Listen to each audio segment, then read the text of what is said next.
All this week, we brought you inspiring stories of student athletes who came back from major obstacles. And last night, those athletes were honored at the 12th Annual Brady Awards at the Indiana Roof Ballroom in downtown Indianapolis. The program recognizes school and even college athletes who have overcome injuries and illness and even some tragedies. Well, tonight our sports reporter Jason Spells brings us the final story on this year's award winners as a young man making the most of his second chance to play. The games never end for Grizzly Cup Blake Dicken. A three-sport star, he excels in football, basketball, and baseball for Franklin Community High School, all while maintaining a 3.5 grade point average. My grandma tells me that all the time, that I inspire her, and I just really don't know what to say when she says that. You see, Blake's story is a testament to one's drive to live. What, if anything, do you remember about January 23rd of 2015?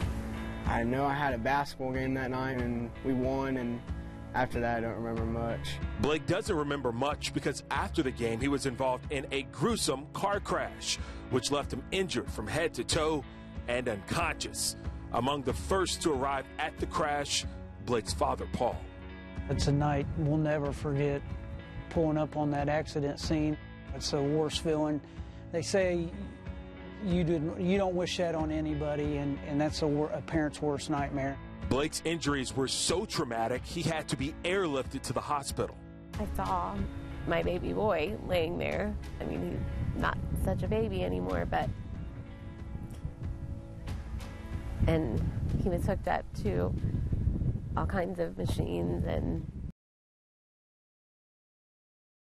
I didn't know if I was ever going to be able to hear his voice again. Blake suffered a traumatic brain injury, a broken neck, lacerated kidney, and a tear to one of the major arteries in his leg.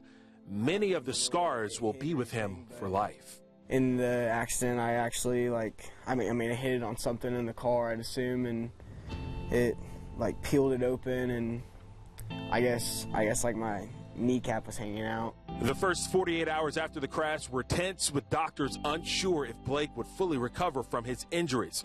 But miracles do happen. 1 week after the crash, Blake was sitting up in bed and speaking with his family. Some of the first things he was talking about is, why am I not going to basketball practice? He had no idea. You know, he was just, that's one thing he did know, is that he was missing his sports and he wasn't on the basketball court. Even the hospital couldn't slow down an athlete conditioned to compete. In all, Blake would spend just 20 days in the hospital. Set my mind to it, and with the help from everyone else, I was able to do it, and thank God for it every day too. Thank God for giving me a second chance at life. And a second chance to return to playing high school sports. I couldn't play basketball the rest of the year, obviously, and then I finally got a chance to play baseball at the last game of the season for JV baseball. I got a chance to play, and it was awesome. First of all, it's a miracle, period, that he's out there doing what he's doing, and then he's running. And then, of course, the kid had to slide in head first.